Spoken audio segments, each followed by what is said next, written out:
visaip gidai sako tai 21 milijonas Pekine, tai 20. Ir sako, kad miestas kaip diena ir naktis iš tikrųjų pasikeitė, nes prieš tai Pekinas buvo siaurom gatvėm, apkrautas, negražus, netvarkingas, šiukšlinas ir taip toliau. Metro linijų labai mažai, oro uostas labai mažas. Na, tarsi nebūtų sostinė. Visą laiką, žodžiu, pirmu smuiku grieždavo Šanchajus. Čia jau yra taip labai arti centro, šiaip jau rajonas. Beveik prie antro žiedo priartėjom, o dešiniai pusiai pastatai, kurie yra sujungti koridoriais. Ir dabar Kinijoje labai stato tokius pastus, na ir pas mus, aišku, irgi stato, bet kad nereiktų nusileisti į pirmą aukštą. Tai tie miestai dažnai būna 2-3 aukštų, tiek Kinijoje, tiek Japonijoje, dabar yra tokia tendencija Azijoje.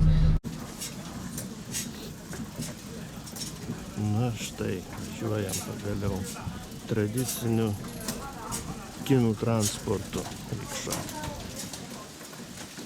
Labai smagu važiuot, o čia tas rajonas, kur tie pilkieji namukai ir vienintelis likęs.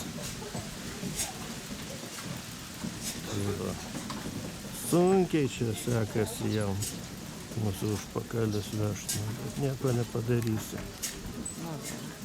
Gyventojai vietiniai. Kokios technikos dar čia nematytos.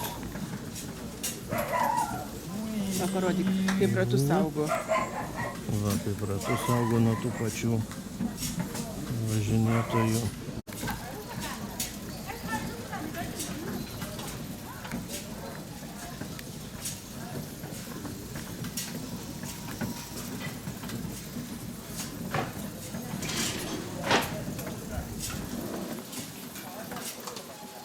Kažkas būtų panašaus į maldų vėliavėlės, taip ir yra, įrašyta ant jų.